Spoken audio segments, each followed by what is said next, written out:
à tous. Anaïs Vivion, je suis directrice et cofondatrice de BIAP et je suis vraiment ravie d'animer ce webinaire en présence de Théo et Simon sur le no-code. Voilà, en préparant ce webinaire, ce qu'on s'est fixé comme objectif, c'est vraiment que vous puissiez mieux comprendre le no-code et comment vous pouvez l'utiliser dans vos activités. Parce qu'on en parle beaucoup, mais ce n'est pas forcément concret pour tout le monde. On va passer 1 heure en compagnie de Théo et de Simon.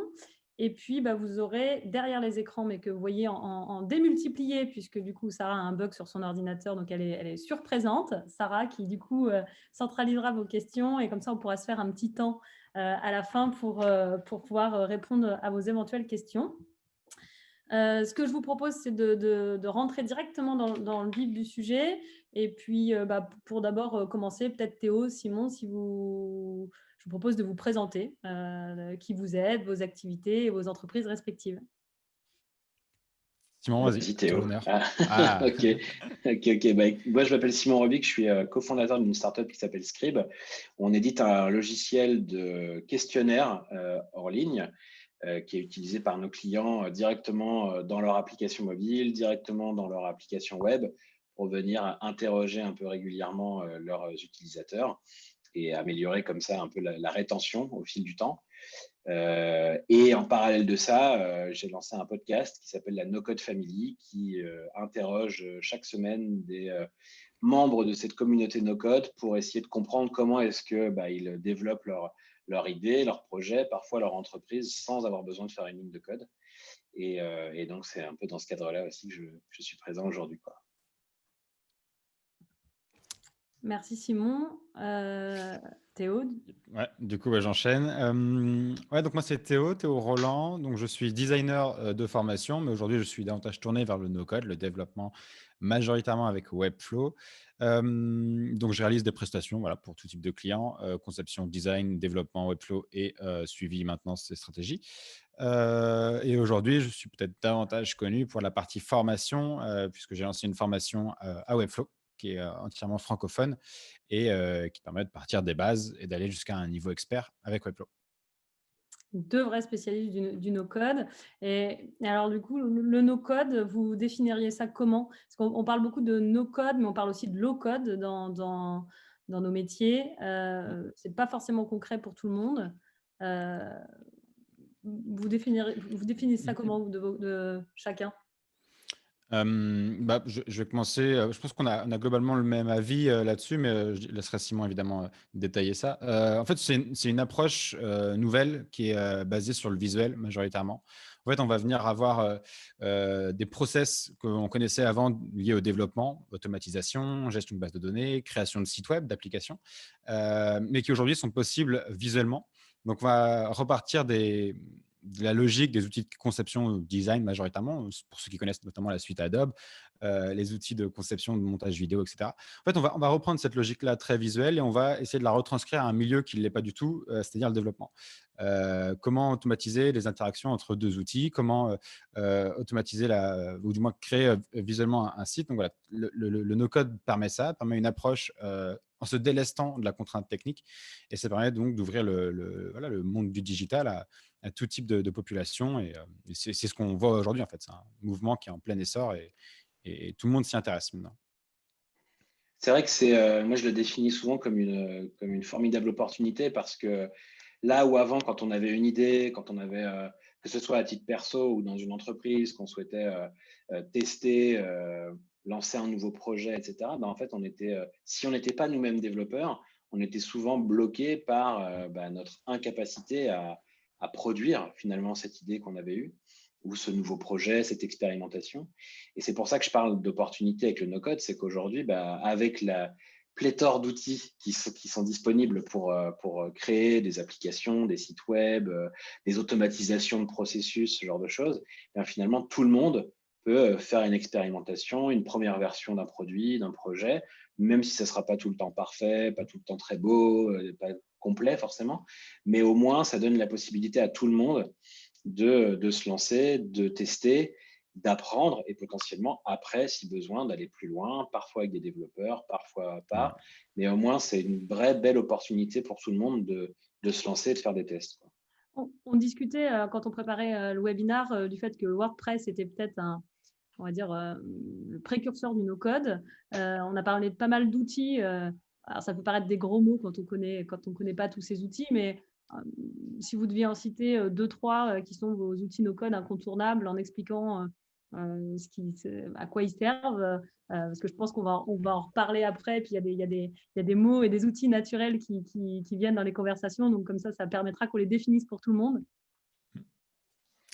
Ouais, effectivement. Alors, est-ce que WordPress, c'est un outil no-code ou pas? Parce qu'en fait, on peut peut-être parler de ça tout de suite. C'est qu'il y a plein de choses qu'on met sous l'étiquette no-code en fait aujourd'hui et qu'on n'appelait pas ça du tout comme ça avant. Pourquoi est-ce qu'un outil comme WordPress pourrait potentiellement rentrer là-dedans? C'est que si on revient quelques années en arrière, pour pouvoir développer un site internet, il fallait forcément savoir coder. Avec l'arrivée d'outils comme WordPress, ça a permis de simplifier largement ça, simplifier la publication de contenu sur Internet sans avoir besoin d'avoir autant de compétences techniques qu'avant. Et en fait, aujourd'hui, on est dans une étape qu'on appelle un peu no-code, qui va encore plus loin, qui va permettre de développer des logiciels finalement web ou mobile, beaucoup plus complexes, sans avoir besoin là aussi de coder, quoi. Et donc, pour répondre plus directement à ta question, moi, les outils que j'utilise le plus souvent en fait autour de tout ça, ça va être un outil comme Zapier, qui permet en fait de faire des automatisations et de venir connecter différentes applications entre elles. Là où avant, il fallait être développeur pour dire je veux connecter mon logiciel A à mon logiciel B et réaliser tel processus tous les matins, par exemple. Et bien aujourd'hui, avec un outil comme Zapier, vous pouvez dire s'il se passe un événement dans mon outil A, alors à intervalles réguliers, je veux réaliser telle action dans mon outil B, par exemple. Et tout ça, vous le faites visuellement au clic de la souris. Donc ça, je pense, ça fait vraiment partie des outils que j'utilise le plus souvent. J'utilise aussi très souvent un outil qui s'appelle Card pour faire des landing pages, donc vraiment des pages web un peu simples pour présenter des projets, pour présenter une opération spéciale, une initiative, etc. Donc là aussi, sans avoir besoin de coder. Et puis, j'utilise aussi assez régulièrement Airtable, qui est un peu comme un gros Excel qui permet de faire des bases de données et d'avoir des traitements sur ces données assez poussés, mais là aussi très simplement et sans avoir besoin de coder quoi que ce soit. Donc, je dirais que c'est un peu mon top 3 des outils no-code que j'utilise le plus souvent. Et Théo, de ton côté, peut-être plus spécifique parce que tu en as fait ton activité. Donc, Ouais. Alors évidemment, il y aura Webflow, mon petit chouchou, celui que j'utilise au quotidien, mine de rien, pour concevoir tout, en fait, tout type de site web. C'est celui que j'utilise le plus en termes de temps. Il y en a un qui est peut-être pas forcément considéré comme un outil no-code à proprement parler, mais qui, je trouve, rentre dans la case aussi, c'est Notion, que j'utilise là encore de plus en plus. J'utilise pour le pro comme pour le perso, qui va me permettre de stocker mes informations. En fait, j'en fais mon deuxième cerveau. C'est un peu la métaphore qui marche bien avec ce Notion. C'est le deuxième cerveau. On va faire un appel, je vais prendre mes notes dessus, je vais gérer un client, va y avoir tout le suivi de projet dessus. Voilà, pour donner une anecdote perso aussi, j'y stocke mes photos dans un calendrier, comme ça je peux retrouver directement toutes mes données. Enfin voilà, il y a vraiment, c'est un outil qui est très flexible et qui permet de faire beaucoup de choses. Donc Webflow, Notion, et en effet, celui qui est, je pense, incontournable, c'est Zapier aujourd'hui. Une fois qu'on a goûté à Zapier, c'est le principe d'automatisation. Quand on va faire une action plusieurs fois, on va se dire, OK, comment je peux essayer d'y répondre et de le faire automatiquement? On teste avec Zapier, ça fonctionne plutôt bien à chaque fois. Du coup, en fait, c'est de la gourmandise et on teste et on reteste et on essaie de venir automatiser d'autres choses et ça marche et on continue et finalement, on peut plus s'en séparer. Ça rend le champ des possibles, en tout cas applicable à des noms techniques. Et du coup, c'est chouette parce Exactement. qu'on a l'impression d'être autonome dans ce qu'on fait. Et donc ça, on est vraiment sur les outils no-code. On n'a pas parlé du low-code, parce que le no-code, finalement, on est sur des outils où nous, qui ne sommes pas des personnes techniques, peuvent s'affranchir de certaines choses. Et le low-code, vous le définiriez comment? En fait, alors je pense qu'on a tous un petit peu des approches différentes. Moi, le low-code, je le conçois comme il faut des connaissances de la logique du web. Par exemple, je mettrais Webflow dans le low-code plutôt que dans le no-code. Par exemple, des concepteurs de sites web comme, alors il en existe beaucoup maintenant, Card, Doric ou autres, on va faire des sites en venant mettre des blocs qu'on va venir personnaliser légèrement, qu'on va venir modifier le texte, etc. Là où on va aller plus loin, c'est que plus on part d'une feuille blanche et du coup, il nous faut quand même la compréhension de, OK, on a différents niveaux de titres qui vont avoir un impact sur le référencement. On va avoir le système de blocs dans des blocs. Quel est l'impact? Comment on va utiliser les différents positionnements, les différentes unités? Voilà, on a des connaissances qui sont liées à la logique du web et qui, du coup, pour moi, impliquent qu'on n'a pas besoin de savoir taper du code. On n'a pas besoin de connaître le HTML, CSS, JavaScript, mais on va le faire visuellement. Donc, il faut avoir c'est ce que j'appelle cette logique, hein, avoir cette compréhension de comment fonctionne le web. Et je pense que Webflow rentre là-dedans. Voilà, Pour, pour ouais. toi, Théo, Webflow, c'est plus du low-code que du no-code, C'est du coup. plus du low-code, ouais. Parce qu'il y a quand même, en fait, c'est ça, c'est dans la courbe d'apprentissage. S'il y a un outil qu'on peut démarrer et dans l'heure d'après, on a pondu une page, c'est que finalement, il est tellement simple dans l'approche qu'il va nous permettre de faire du no-code. Ok, on a construit un site en 1 heure. Alors qu'avec Webflow, lorsqu'on arrive sur l'interface, c'est impossible de comprendre tout d'un coup. Il va y avoir beaucoup de termes techniques, des valeurs de position, de display, des différents types d'éléments, la différence entre une section, un container, une div. Voilà, c'est des termes qui ne demandent pas à être connus de base, mais si on veut aller plus loin avec Webflow, avec l'outil, il va falloir qu'on comprenne leur usage. Et du coup, on a cette connaissance de la logique du web plus que du web. Pour ça, on n'est pas encore sur du code, on n'est pas non plus sur du no-code, on est sur un entre-deux, le low-code. Ouais, ça permet de quelque part de s'affranchir d'une formation de 5 ans en développement, quoi. C'est ça, voilà, exactement. Simon, tu partages? Ouais, clairement. Effectivement, c'est peut-être le cran au-dessus en termes entre guillemets, de compétences techniques, où là, soit on a besoin de mieux comprendre la logique. Pour démarrer à utiliser un outil comme Zapier, on n'a pas besoin d'avoir aucune connaissance en termes de logique informatique, de logique Ouais. d'utilisation d'API, de connexion des outils.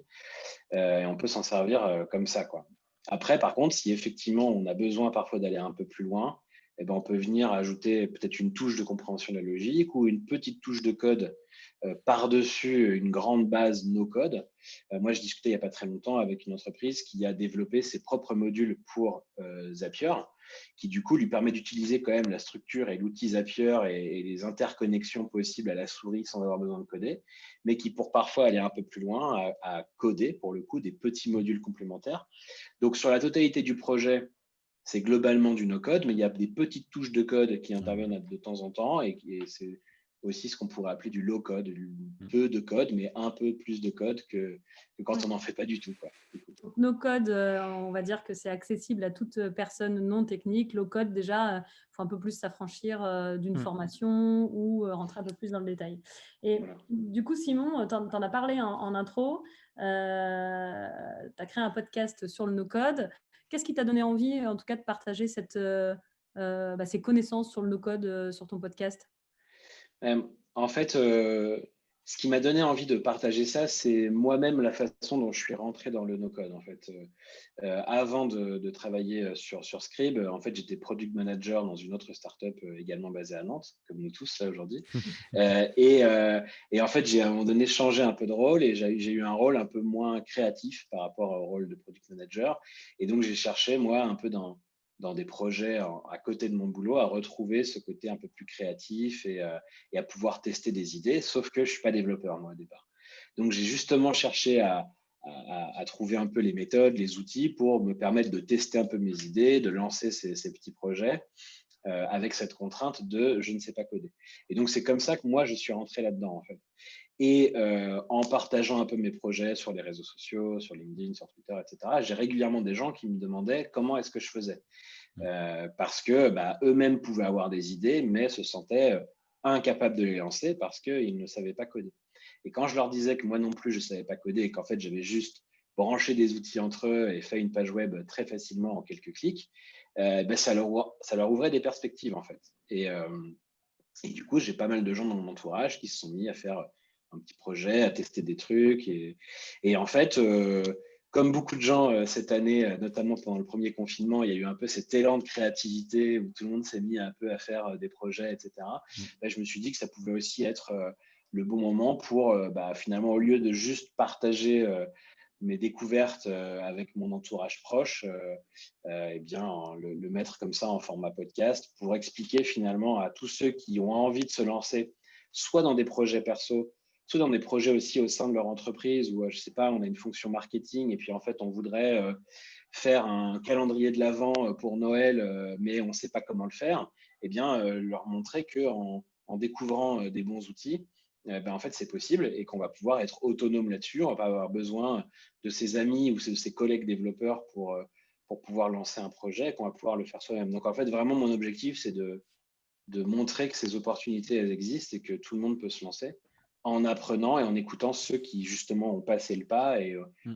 utilisent déjà ces outils, ont déjà réalisé des choses. Donc j'ai eu le plaisir de recevoir Théo par exemple, mais je reçois des gens chaque semaine là-dessus pour vraiment essayer d'évangéliser finalement et de montrer que c'est possible. Ouais, donc ça s'appelle le No Code Family et c'est super parce que quelque part ça fait gagner un temps énorme dans la veille. Si vous voulez, si vous avez besoin de développer, de créer des landing pages ou de s'affranchir de Zapier, on écoute ton podcast et déjà on peut mettre directement les mains dedans après, quoi. Il y a plein d'autres contenus, hein. On peut citer les gens de No Code France qui font un gros boulot aussi pour parler un peu de toute l'actualité autour de ces sujets-là et de rassembler un peu la communauté. Et ça qui est intéressant aussi dans le no-code, c'est que c'est certainement aussi un point commun avec le code, c'est qu'en fait, on est assez habitué dans l'univers du code à avoir des communautés qui vont développer sur des logiciels open source, qui vont partager leur code, qui vont aider les autres développeurs quand ils ont des questions. Il y a des communautés très fortes autour de ça sur Internet. Et bien en fait, dans le no-code, on retrouve un peu aussi cet état d'esprit où les gens viennent s'entraider, répondre aux questions des autres. Quand vous lancez quelque chose, il y a toujours beaucoup d'encouragement et de relais au sein de la communauté. Et donc, même si quelqu'un n'y connaît rien aujourd'hui, bah déjà, cette personne a accès à beaucoup de contenus, ceux que je peux produire, mais il y en a vraiment beaucoup, beaucoup d'autres. Et puis surtout, peut avoir accès facilement à cette communauté d'entraide, à des réponses. Et c'est facile finalement de passer à la première étape et de monter la première marche parce qu'on est pas mal accompagné finalement par la communauté dans notre apprentissage, quoi. Et du coup,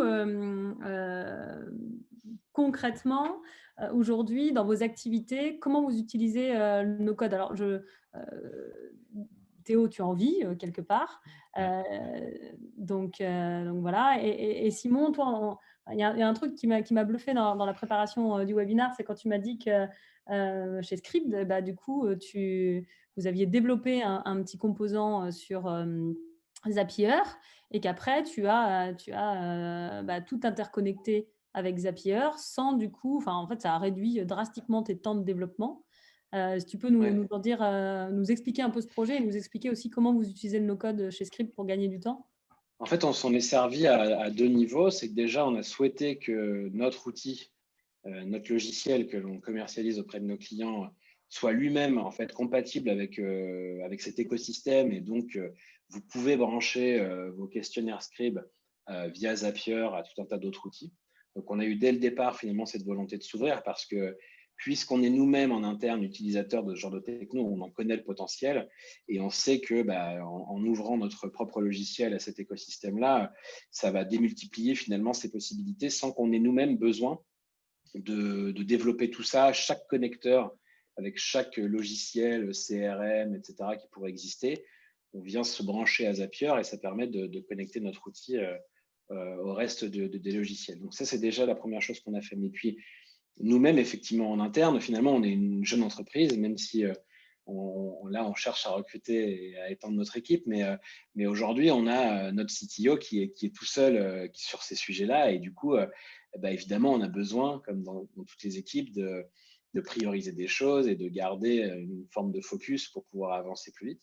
Et donc, on ne pouvait pas lui demander, je sais pas, de venir connecter chaque nouvelle inscription, par exemple, à notre solution pour avoir un suivi dans Slack, notre outil de communication. Soit on lui demandait et il passait du temps là-dessus plutôt que sur le logiciel, ou alors on essayait de le faire nous-mêmes. Mais typiquement, on a utilisé Zapier pour faire ça. Et donc, à chaque fois que quelqu'un vient s'inscrire sur notre site pour tester la solution, on est alerté, on peut savoir qui c'est, on peut faire un suivi et tout ça en passant par Zapier sans avoir eu besoin de le développer. Donc, oui, ça, c'est vraiment un outil qu'on utilise très souvent. Et puis, le dernier point, c'est qu'aujourd'hui, on est encore dans les premières versions du développement de notre propre logiciel, donc il n'est pas encore complet. C'est normal et notamment, il nous manque certains sujets liés un peu au reporting pour la mesure un peu de la performance de nos clients via notre outil. Et en fait, on a là aussi automatisé pas mal de choses en passant par Zapier pour leur permettre d'avoir accès plus rapidement à ces données sans qu'on ait besoin, nous, de tout faire toujours à la main. Et donc, voilà, ça permet en fait de venir connecter leurs données avec les outils dont eux ont besoin pour tout de suite accélérer finalement la perception de la valeur de notre outil chez eux, quoi. Donc, on s'en sert à la fois pour nous, mais aussi pour nos clients, pour pouvoir aller plus vite, alors que notre outil n'est pas encore définitivement complet, et puis sans avoir besoin de mobiliser toujours nos Ouais. ressources techniques qui sont très limitées encore pour nous, Tu comme leur toute fais jeune pro boîte. tu leur fais profiter aussi de la vitesse du no-code quelque part, de dire, bah, comment vous allez Oui. Et puis et du coup, nous, enfin moi, tu vois, je peux être autonome pour le faire sans avoir besoin de me reposer sur Samuel en l'occurrence, et je peux avancer moi-même là-dessus pour délivrer plus de services plus rapidement à nos clients sans être limité, et c'est normal, hein, je ne le dis pas de façon péjorative, mais limité par les ressources et les journées qui ne font que 24 heures, et là, au moins, on peut tous mettre la main à la pâte. ouais, puis on soulage les développeurs dont le métier est de faire du spécifique pur. Voilà, Heu, exactement. Théo, de ton côté, Mm. peut-être qu'il faut que tu nous racontes un peu d'où tu viens et parce que tu es designer et donc Ouais, forcément tu utilises le code, pour réaliser les les sites web. sites web de tes clients. Est-ce que En tu nous fait, racontes? ouais. En fait, donc du coup, c'est ça, designer de formation, donc designer web, mais je touche aussi à d'autres milieux, motion, design print, donc branding, etc. Et assez rapidement, il a fallu que je fasse des prestations pour des clients en tant que freelance, très bien. Mais on se rend compte que c'est très contraignant de venir proposer uniquement la maquette et de laisser sa maquette à un développeur et de croiser les doigts pour que ce soit bien développé, que ce soit proche de ce qu'on a designé. Et en fait, c'est cette collaboration-là qui était un petit peu difficile dans le sens où il fallait que je trouve un développeur avec qui travailler, que je puisse lui faire comprendre rapidement l'ambition que j'avais avec cette maquette-là, les animations, etc. Et que derrière, on ne soit pas freiné par la contrainte technique. Et donc, ça a marché pendant un certain temps. Et puis, assez rapidement, je me suis rendu compte que je pouvais peut-être aller plus loin en faisant moi-même, mais il me fallait un outil spécial pour ça. Parce que le développer de A à Z moi-même, ce n'était pas viable. Et donc, j'ai commencé à chercher une solution. Et c'est à ce moment-là que j'ai découvert la vague no-code, donc Webflow. Et c'est à ce moment-là que j'ai découvert que je pouvais faire mes maquettes au pixel près, mine de rien. Et du coup, de gagner beaucoup de temps. Parce on gagne du temps, certes, dans le développement, mais on gagne du temps aussi dans la collaboration où j'expliquais à mon développeur les différentes animations, donc parfois la réalisation d'un motion, etc. Donc, gros gain de temps, gros gain de vélocité. Donc, je décide de me former.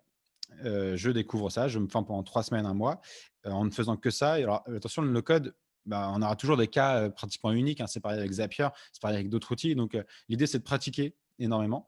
Et donc, l'idée, c'était ça, de me donner un mois et de pratiquer. Et au bout d'un mois, je me sentais très à l'aise avec Webflow et j'étais capable déjà de reproduire les maquettes que je faisais en essayant de pousser la créativité et l'immersion.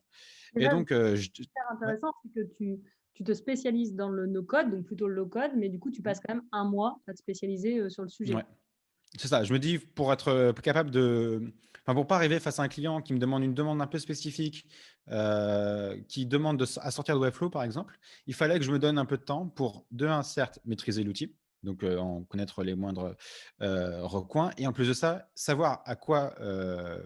Comment dire, comment répondre à des besoins qui n'étaient pas capables, qui n'étaient pas faisables avec Webflow. Par exemple, intégration d'une base de données Airtable, etc. Donc, tout ça, il a fallu que je me forme en même temps. Donc, c'est ce qui a pris un mois, c'est-à-dire découvrir aussi l'écosystème, ce qui est connectable à Webflow et comment ça fonctionne. Et donc, c'est à ce moment-là que ouais, j'ai commencé à communiquer dessus et à dire, bon, ben voilà, maintenant, je fais design et développement. Et à ce moment-là, il y a eu un petit peu deux phases. Il y avait les gens qui connaissaient Webflow, alors qu'on était quand même très, très peu en France à ce moment-là. Donc, les gens qui connaissaient Webflow et qui, du coup, venaient me chercher parce que j'étais un des rares qui proposait des prestations Webflow. Et donc, dans ce cas-là, c'est une inertie encore mieux parce que finalement, le client a connaissance de Webflow, a connaissance de l'outil, il sait à quoi s'attendre et il a connaissance du potentiel. Et il y avait l'autre approche où bah, je continuais à vendre des prestations, mais en même temps, je leur enseignais Webflow. Je leur disais, bon, OK, moi, je travaille pas avec WordPress, je travaille avec Webflow, voilà comment ça fonctionne, voilà comment vous aurez comment sera votre accès, etc. Et donc, il y avait cette approche où globalement, je faisais 75% de phases où j'expliquais Webflow et 25% où les gens venaient me chercher parce qu'ils connaissaient Webflow. Donc voilà, donc ça a décollé d'un seul coup, cette demande-là. Et donc, j'ai eu énormément de boulot pendant cette année-là. Et en 2020, j'ai décidé de passer en société et de commencer à travailler avec d'autres freelances. Parce que pareil, le mouvement arrivait et je sentais qu'il y avait d'autres freelances qui étaient très intéressés aussi par cet univers-là, no code et Webflow majoritairement. Et on se retrouve au même cas au moment du confinement où tous les secteurs s'arrêtent globalement, sauf le digital. Tout le milieu du numérique, en fait, explose parce qu'évidemment, bah ouais, on ne peut plus être présent en physique, il faut être présent en ligne. Et donc, on a besoin ou d'une simple landing page, d'une simple page classique, présenter des informations, ou on va plus loin avec un vrai site vitrine complet, un vrai site e-commerce, etc. Et pareil, dans l'optique de réduire les coûts d'humains, dans le sens où il y a des tâches à répéter, etc., des créations de factures, etc. Mais il y a des choses qui sont automatisables, avec Zapier notamment. Et donc, il y a cet essor à ce moment-là du no-code, les gens veulent essayer de le faire eux-mêmes et découvrent aussi à ce moment-là tout l'univers avec No Code France, avec le podcast de Simon, etc. Et donc, j'arrive à ce moment-là et je me dis, bon, très bien, il y a quelque chose à faire. Il faut que j'explique aux gens comment faire les choses avec le no-code, mais comment faire les choses bien. Essayer de ne pas les laisser se dépatouiller et de se retrouver un an plus tard avec un florilège de sites finalement template ou de sites un peu classiques qui ne sont pas forcément optimisés pour le web. Mais en fait, mine de rien, moi, je le revois comme une espèce de boucle qui revient. Je pense qu'on a eu cette phase-là au début de WordPress, au début de… Il y a eu un moment où les développeurs ont découvert WordPress et il fallait enseigner aux gens à utiliser WordPress, à utiliser ces outils-là. Et du coup, on est dans mine de rien, la fin de ce cycle-là, je pense, même si WordPress va rester utilisé. On est dans la fin de ce cycle-là et dans l'amorçage d'un autre cycle, no-code, qui peut-être lancera un troisième cycle derrière. Et donc, du coup, forcément, ça amène sur ta deuxième activité qui est la formation que tu fais sur Webflow. Moi, ce qui m'intéresse aussi de savoir, c'est, on en a parlé un peu aussi en préparant le webinar, c'est quoi la limite? Parce qu'on peut faire beaucoup de choses avec le no-code. Ouais. Où est-ce que ça s'arrête? Où est-ce que c'est plus possible? Où ça devient trop compliqué? Et là, il faut faire appel à un développeur, on va dire, spécifique, qui va vraiment mettre les mains dans le code et créer du code, quoi. En fait, déjà, au début, il faut globalement savoir où on va, savoir si, si on veut une app ou un site. Et dans ce cas-là, on va être un petit peu aiguillé. Quel type de site, quel type d'application? Est-ce qu'on va sur du Adalo? Est-ce qu'on va sur du Bubble pour l'application, par exemple? Est-ce qu'on va sur du Doric, du Card? On Ouais. remettre Adelo et Bubble, c'est des concurrents de Webflow. Non, en fait, c'est pas vraiment des concurrents. En fait, c'est ce que je disais, on est vraiment sur des secteurs différents. Comme on est sur de l'application, Webflow va pas faire d'application.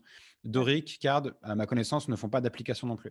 En fait, si on veut vraiment une logique d'application, Airbnb ou d'application mobile, par exemple, on va aller vers des outils comme Bubble, Adalo.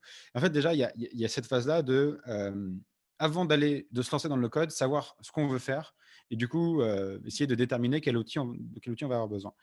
Et donc ensuite, en effet, il y a la contrainte technique où, par exemple, avec Webflow, ce qu'on disait, avec Webflow, il y a des moments où on va aller faire des petits trucs en plus, des petites fonctionnalités en plus qui vont demander des connaissances de code. Où là, on va avoir besoin ou d'un développeur JavaScript ou alors d'aller chercher sur Internet des morceaux de code. Donc, il y a cette contrainte-là. Et en fait, il y a aussi la contrainte dont parlait Simon tout à l'heure, où mine de rien, avec Zapier, OK, on peut automatiser beaucoup de choses, on peut connecter beaucoup d'apps entre elles. Mais si l'app avec laquelle on veut connecter n'a pas offert un accès à Zapier, on a cette contrainte-là où on veut faire une action, mais finalement, le logiciel avec lequel on veut connecter n'est pas assez ouvert pour ça. Et dans ce cas-là, on a une autre contrainte. Et donc, on discutait, toi aujourd'hui sur Webflow, enfin en tout cas en no-code, landing page, ça marche, site web, vitrine, ça marche. C'est ça. E-commerce, en tout cas site de vente monoproduit, tu me partageais que c'était OK aussi. Donc, Ouais, en fait, c'est ça. En fait, ça sortir des limites à partir du moment où on arrivait dans compte client, e-shop. c'est ça.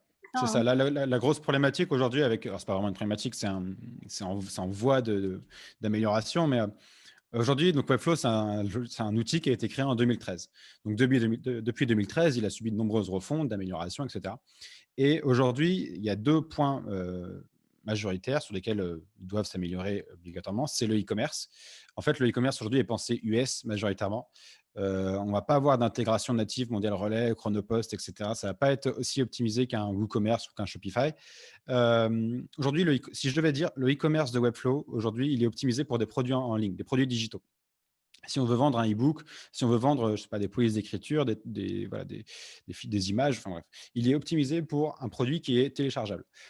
Par contre, si on veut avoir un système de livraison, si on veut avoir un système de contrôle des taxes aussi qui est assez poussé, là aujourd'hui, moi je dirais aux gens, OK, attendez un peu, peut-être voir avec Shopify. Aujourd'hui, il est possible d'avoir un back-end Shopify, donc avoir une interface e-commerce Shopify et de venir l'intégrer sur un visuel Webflow, donc une interface visuelle Webflow.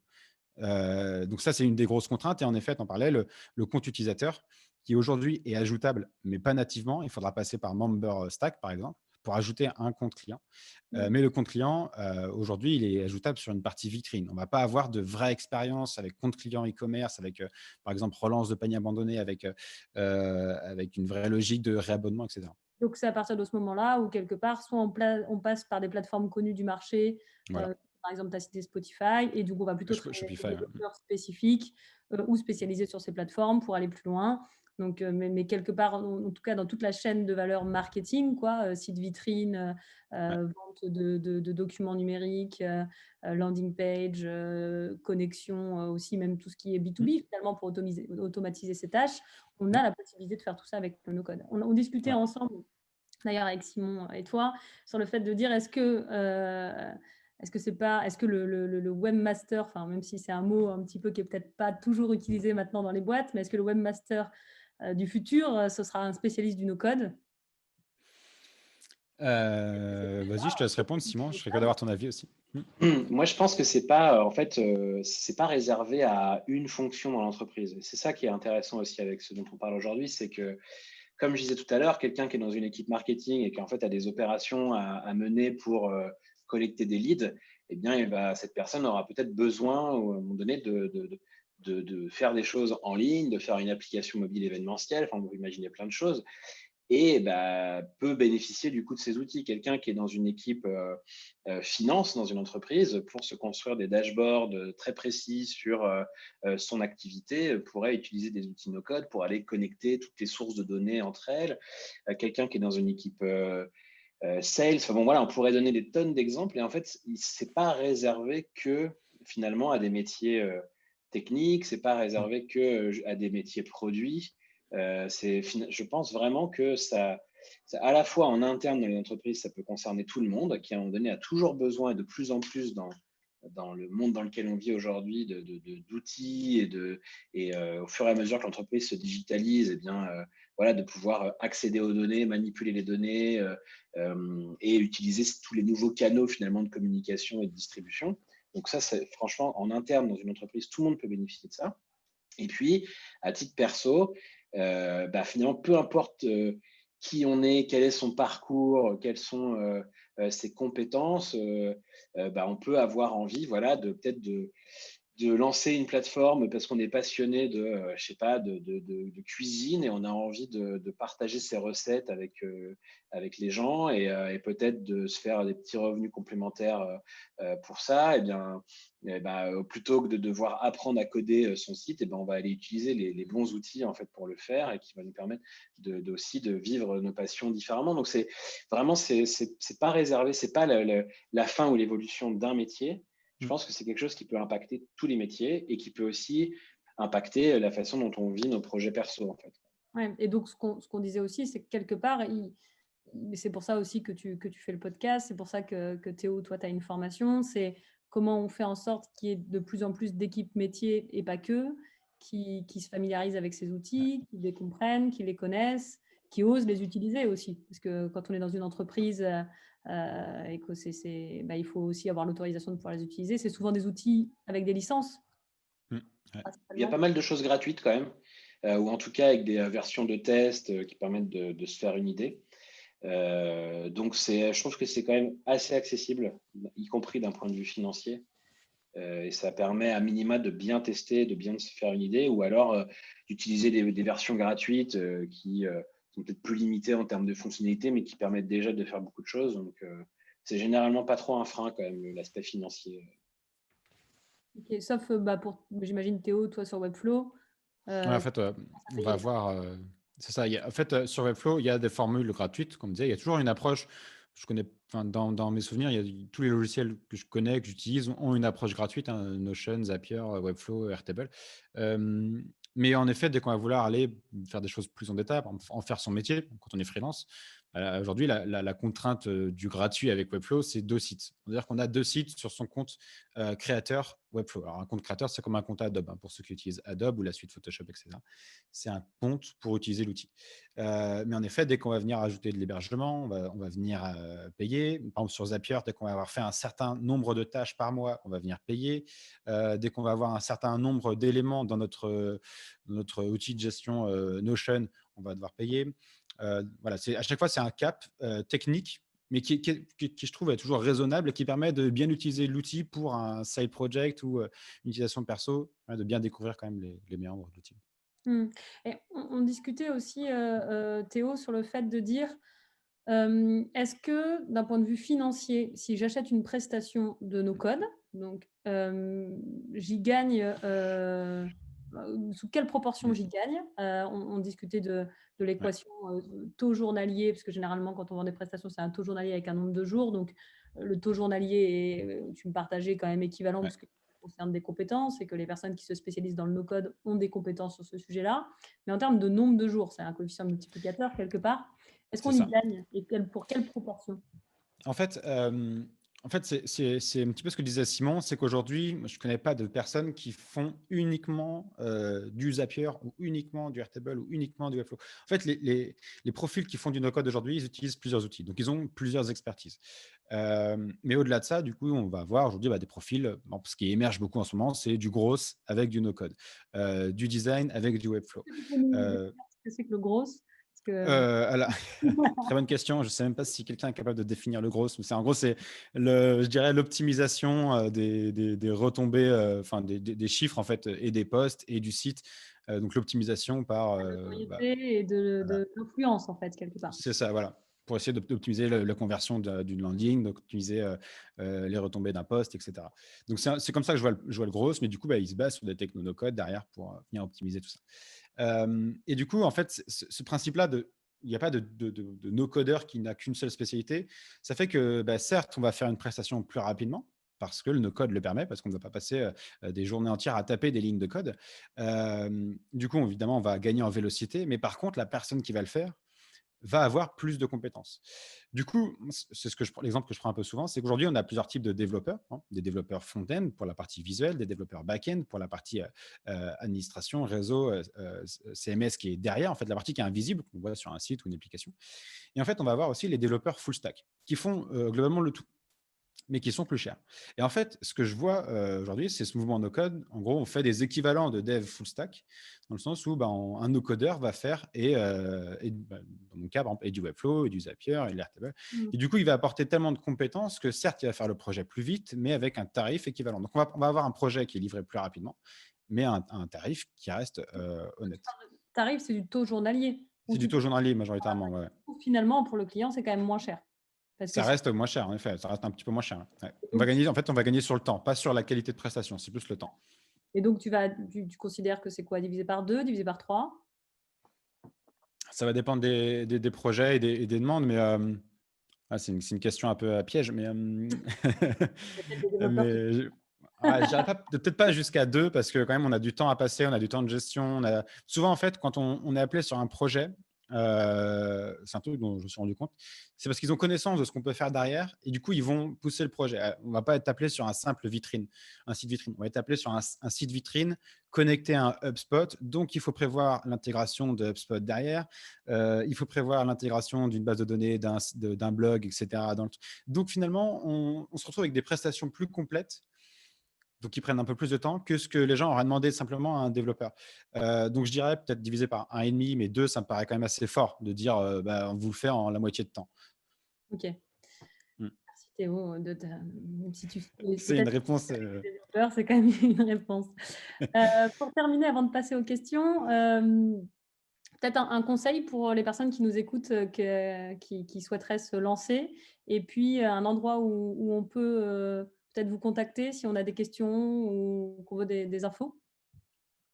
Simon, à toi l'honneur. Les conseils, c'est un peu ce que je disais tout à l'heure, c'est déjà prendre conscience que c'est possible et qu'aujourd'hui, finalement, on peut globalement tout faire, ou en tout cas sur des premières étapes, des premières versions, sans avoir besoin de coder. Donc, premier conseil, vous limitez pas. En fait, Mm. désormais, c'est possible. Et puis ensuite, aller regarder un petit peu les communautés dont je parlais tout à l'heure, les gens comme de No Code France, par exemple. Vous pouvez éventuellement vous abonner au podcast que je fais, mais surtout, l'objectif, c'est surtout d'aller découvrir finalement un peu les différents acteurs et les différents outils. Comme ça, vous allez vous dire, OK, par rapport à l'idée que j'ai eue, eh bien, je vais pouvoir aller tester plutôt tel outil qui a l'air de mieux correspondre à ce que j'ai envie de faire, de vous faire votre propre avis, tester plutôt un autre outil. Enfin, bon, voilà, en tout cas, il faut garder en tête que c'est possible et puis ensuite aller découvrir ces communautés pour en savoir plus et pour découvrir les bons outils, pour poser vos questions aux gens qui sont déjà passés par là avant vous. Et je pense que c'est les deux étapes un peu clés. Et attention, dernier conseil, c'est attention, parce qu'une fois qu'on met le doigt là-dedans, c'est difficile d'en sortir parce qu'en fait, puisque désormais tout est possible, ben, on a toujours de plus en plus d'idées, on a envie de faire de plus en plus de trucs, à la fois en interne dans sa boîte ou pour ses projets perso. Et ça devient vite addictif, quoi, parce que tout devient possible, en fait. C'est ça. C'est la fameuse gourmandise. Ouais, un petit conseil. En fait, c'est ça. Faut essayer de délimiter un petit peu ce qu'on veut faire. Faut se lancer avec un projet. Faut pas avoir peur de se lancer. En fait, maintenant, là, comme on disait, on essaie de se délester de la contrainte technique avec le no-code. Donc, si on a une idée, on a envie je sais pas, en parallèle de notre métier, de lancer un projet, de vendre quelque chose. Voilà, faut être certain de ce qu'on veut faire. Mais en plus de ça, maintenant, on a des outils, des micro-formations. Je pense à celle de No Code France, notamment de contournement. C'est une formation gratuite qui permet de comprendre un petit peu quel outil, pourquoi. Et du coup, de comprendre un petit de venir calquer notre projet avec cette série de vidéos qui t'explique, bon, bah voilà, si tu veux faire une application, c'est plus ça, si tu veux faire un site, c'est plus ça, une automatisation, etc. Et du coup, une fois qu'on a vu ça et qu'on baigne un petit peu dans l'univers de No Code France, on va, et de un, découvrir la vague No Code qui est immense, parce qu'aujourd'hui, on a parlé d'une petite dizaine d'outils, mais il y en a énormément qui sont tous utilisables à des proportions différentes. Mais il faut baigner dedans, il faut venir rentrer dans ces petites communautés-là ou nous suivre sur les réseaux. Moi, ça m'arrive de reparler d'autres outils. Simon également, quand il reçoit des invités dans son podcast, on va découvrir à chaque fois pratiquement un nouvel outil, une nouvelle approche. Donc, on va pouvoir venir calquer notre expérience dessus. Et en fait, c'est ça. Enfin, le gros conseil, c'est faut y aller, faut tester. Ça coûte rien. Comme on a dit, il y a plein d'approches gratuites. Ça coûte rien. Et par contre, en effet, ouais, très, très bon conseil. Dès qu'on est dedans, difficile. Difficile d'en sortir. On vous trouve sur quel réseau? Twitter, LinkedIn pour ma part. Roland Théo, voilà, majoritairement. Et bien pareil, Twitter, LinkedIn, vous cherchez Simon Robic et normalement vous trouvez. Parfait. Du coup, Sarah, on va te reprendre pour les questions, s'il y a des questions. Il y en a une à l'instant de Laure qui vous remercie déjà tous les trois et qui demande vos recos d'outils no-code en numérique responsable, conso énergie locale, point d'interrogation, et en design inclusif accessible, déficients visuels, auditifs, etc. Il y a deux questions. Plein de questions, oui. Ok. Pointu un peu. C'est une question pointue et un peu tricky. J'ai pas une grosse connaissance sur les outils éco-responsables. C'est un gros sujet en fait parce que aujourd'hui, une grande majorité des outils sont américains notamment, et donc on a des questions là on parle de RGPD par exemple, mais d'éco-responsabilité, notamment sur les utilisations de serveurs, l'utilisation de techno, de coûts pour l'environnement. Par exemple, moi, je parlais de l'outil que je maîtrise le mieux, mais Webflow, aujourd'hui, c'est hébergé sur des serveurs Amazon. Donc, l'impact écologique de Webflow va dépendre des mesures prises par Amazon. Mais par contre, pour ce qui est de l'inclusivité, on a, et là encore, voilà, je parle de Webflow, je ne suis pas sponsor Webflow, mais, je parle de Webflow qui fait un énorme travail et qui essaie, en fait, voilà, ce qu'il faut savoir, c'est que Webflow et Bubble sont pour moi les deux grands leaders du mouvement no-code. Ils essaient d'apporter des approches qui ensuite sont suivies par les autres acteurs. Mais on a Webflow qui en ce moment fait un travail énorme sur l'accessibilité sur le web.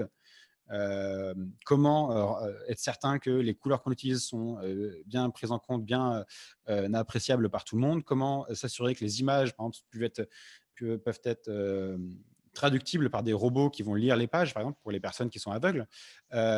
Comment optimiser le contenu d'un site pour essayer de toucher le plus de personnes possible et le plus aisément.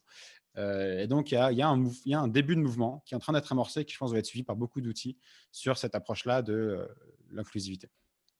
Par rapport à ça, je dirais aussi que puisque c'est des outils qui nous permettent à nous, non-développeurs, non-développeuses, de reprendre un peu le contrôle sur son projet et de le mener un peu comme on veut, finalement, on peut aussi plus facilement s'imposer une forme de sobriété dans les fonctionnalités qu'on va développer. Et en fait, si on a ça vraiment à cœur, eh bien, on va aller de façon très itérative et développer en no-code dans son produit, finalement que les fonctionnalités dont on a besoin et sans superflu, sans fioriture. Parce que, encore une fois, on a vraiment complètement la maîtrise. C'est aussi possible, évidemment, de le faire quand on travaille avec des équipes techniques. Mais au moins, là, si c'est quelque chose qui vous tient à cœur à vous, vous avez la possibilité d'influer directement, finalement, sur la réalisation du projet. C'est aussi un élément à prendre en compte, c'est que puisqu'on retrouve du contrôle, utilisons ce contrôle aussi pour être en adéquation avec ses valeurs et avec les choses qui sont importantes pour nous, quoi. Et puis c'est vrai que là, on va aussi sur le numérique responsable, mais dans le numérique responsable, il y a aussi le fait de, comme tu le dis Simon et aussi Théo, le fait de développer que ce qu'on va avoir besoin pour développer l'activité qu'on a envie de développer et aussi le minimum, ce qui est nécessaire en tout cas pour que l'utilisateur puisse bénéficier de cet usage. Peut-être que le no-code peut participer aussi, puisque comme on est limité, on peut pas, et le champ des possibles n'est pas non plus ouvert, quelque part, peut-être qu'on est plus responsable dans la manière dont, je philosophe un peu sur la question de l'or, mais peut-être qu'on est plus responsable de la manière d'utiliser le numérique et ses possibilités, quoi. Et ça a permis, notamment cette année qui a été une année un peu compliquée, en fait, ça a permis à plein de projets aussi solidaires et beaucoup plus locaux d'exister. Moi, je me souviens d'avoir parlé avec quelqu'un dans le podcast qui avait développé en quelques, j'allais dire minutes, mais bon, allez, en 2-3 heures, une appli mobile permettant en fait de lister un peu, notamment lors du premier confinement, quel commerce un peu de proximité continuait à être ouvert au sein de son arrondissement à Paris. Donc là, c'est une approche très locale, très servicielle et solidaire finalement, à la fois pour ces commerçants, mais aussi pour nous permettre de nous protéger, pour pouvoir aller acheter ce dont on a besoin sans avoir besoin de trop s'éloigner de chez soi. Donc c'est aussi dans ce qu'on en fait finalement qu'on va aller trouver ce côté responsable et même si, comme tu disais Théo, c'est souvent encore des outils américains et donc avec tout ce que ça peut entraîner, mais dans l'usage qu'on peut en faire, on peut avoir un bel impact, quoi, du coup. Ouais. Et du coup, je vois que Laure demande un guide sur la sobriété numérique. Je crois qu'il y a le Green IT qui développe une série de livres et un blog assez intéressant sur cette question-là, qui est un autre sujet que le no-code, mais pas inintéressant. Et c'est vrai que boîte de la tech, on peut se demander comment avoir un impact. Et le Green IT, c'est un sujet qui traite vraiment en profondeur. Sarah, est-ce qu'on a d'autres questions? Ouais, on en a 2 autres. On en a une de Bruno qui demande: «Est-ce que le no-code a des limitations au niveau de l'effet d'échelle? Nombre d'utilisateurs, taux d'usage, montée en charge? Ou est-ce que c'est un des avantages de cette approche?» En fait, par exemple, je vais parler de Webflow et Zapier. Dans le cas de Webflow, comme je disais, on héberge sur des serveurs Amazon qui sont de base scalables. C'est-à-dire qu'à la différence d'un site WordPress où on aura acheté un hébergement chez OVH ou quelque chose de pas trop cher, le jour où ça buzz, en effet, on va avoir un moment une contrainte technique de on est bridé, notre site plante. Avec Webflow, par exemple, on a cette scalabilité donc qui est possible et qui est du coup bien gérée par Webflow. C'est des paliers en fait qui vont permettre entre différentes offres d'hébergement de dire on va accueillir tant de personnes, on va accueillir 100 000 personnes, 1 million de personnes, etc. Donc, c'est des paliers qui sont vraiment écartés et qui sont assez flexibles. Et dans l'approche de Zapier, par exemple, c'est la même chose, mais c'est un petit peu différent dans le sens où les différentes offres de Zapier, c'est un nombre de tâches par mois. C'est-à-dire qu'à chaque fois que, je sais pas, je reçois un email ou à chaque fois qu'une personne s'inscrit sur un formulaire, alors je l'ajoute dans une base de données. OK, ça, c'est une action. C'est mon email, mon formulaire, tout une base de données. OK. Les différents paliers de Zapier, ça va être ça. Ça va être un nombre de tâches par mois. Et en effet, le moment où tu franchis ce nombre de tâches, ces tâches-là vont être en attente et vont se lancer au mois d'après. Par exemple, pour raconter la petite anecdote, mais c'est ce qui s'est passé avec No Code France, qui a explosé d'un seul coup suite à l'arrivée de toute la vague No Code et tous ceux qui découvraient le No Code. En fait, ils n'avaient pas prévu ça. Et donc, ils avaient un Zapier qui tournait très bien et qui faisait l'onboarding, mine de rien, et qui envoyait un message automatique à toutes les personnes qui venaient s'inscrire. Et ce qui s'est passé, c'est qu'il y a un mois où il y a eu tellement de personnes qui se sont inscrites que le mois suivant, toutes ces personnes-là ont reçu en même temps du coup, le message de bienvenue. Mais du coup, c'est des contraintes à anticiper et qui sont facilement gérables. Dès qu'on sent qu'on a davantage de besoins sur l'automatisation, on passe au plan du dessus. Et mine de rien, c'est un petit peu la rançon du succès. Si notre produit marche, on a juste à upgrader et ça se fait en un clic et tout est bien géré derrière. La scalabilité est plutôt bien géré, je trouve, avec le no-code de manière générale. Simon, tu veux compléter peut-être sur la question?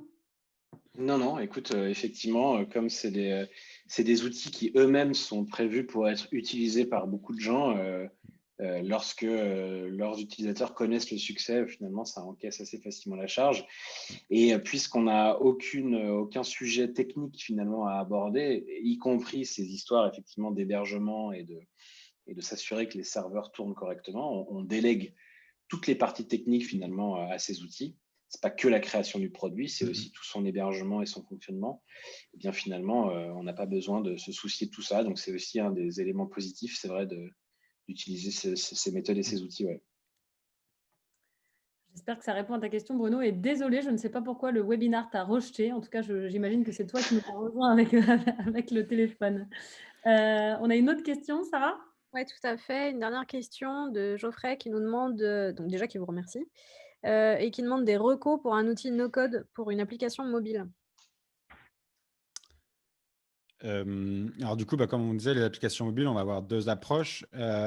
Si c'est de l'affichage de contenu, par exemple, dans le cas de Simon, de savoir quel commerce est ouvert dans le coin, ça peut être lié à une base de données. Et il me semble, alors, confirmer mes souvenirs, je ne sais plus si c'est Adalo ou Glide. Je vais fouiner en parallèle. Mais C'est Glide. voilà, c'est Glide, voilà, qui en gros permet de créer une application en se basant sur des données d'un Google Sheet. Donc, dans un Google Sheet, on va venir créer, par exemple, une liste de commerçants avec les horaires d'ouverture, les adresses, etc. Et on va pouvoir envoyer ça dans une app directement. Si on veut des applications plus poussées, avec une vraie logique de flow, en fait, de processus, etc., là, on va aller sur Bubble, en effet. Ou Adalo, qui est pas mal Adalo, spécialisé mobile aussi, et qui permet de faire des choses Merci. vraiment assez poussées et très simplement. Ouais. Donc, Glide, si on veut un truc très basique, mais avec des données qui sont dans Google Sheets. Puis Adalo, si on veut, c'est l'étape un peu après. Bubble, c'est un peu la machine de guerre, quoi. C'est-à-dire qu'avant Ouais, voilà. de rentrer dedans et de faire des choses, ça ne va pas vous demander de coder, mais avant de faire des choses qui soient fonctionnelles, la courbe d'apprentissage est un peu plus longue, mais c'est aussi parce que l'outil, là, pour le coup, connaît quasiment aucune limite. Donc, c'est en fonction de ce que vous souhaitez faire et du projet que vous avez. Et voilà, vous avez un peu 3 niveaux là, de difficulté de produit, quoi. Ouais. Il y a aussi un petit dernier là, qui est sorti sur la partie appli qui s'appelle Follow Analytic Build, je ne sais pas si vous le connaissez, et qui permet en fait de générer une appli à partir d'un site web mobile. Alors, c'est un format licence, donc en fonction du nombre d'utilisateurs, ça peut aussi être relativement coûteux. Mais par exemple, il y a beaucoup d'applis e-commerce. Celle qui est bien faite, que j'en tiens, c'est l'appli Pimki. Vous pourrez regarder, elle est faite via une solution comme ça, no code. D'accord. Je ne bien. connaissais pas du tout. Okay. Est-ce qu'on a d'autres questions, Sarah? Et non, c'est terminé. Eh bien, merci en tout cas à tous. Si vous avez d'autres questions, n'hésitez pas, donc soit sur nos réseaux à nous, soit directement vers Théo et Simon. Et puis, on défie les participants d'utiliser leurs premiers outils no-code dans le mois à venir. Alors. Exactement, et on est curieux de savoir ce que vous avez fait avec. Alors, partagez-nous tout ça. Ouais. Merci à tous, bon appétit et puis à très bientôt. À bientôt. Merci tout le monde.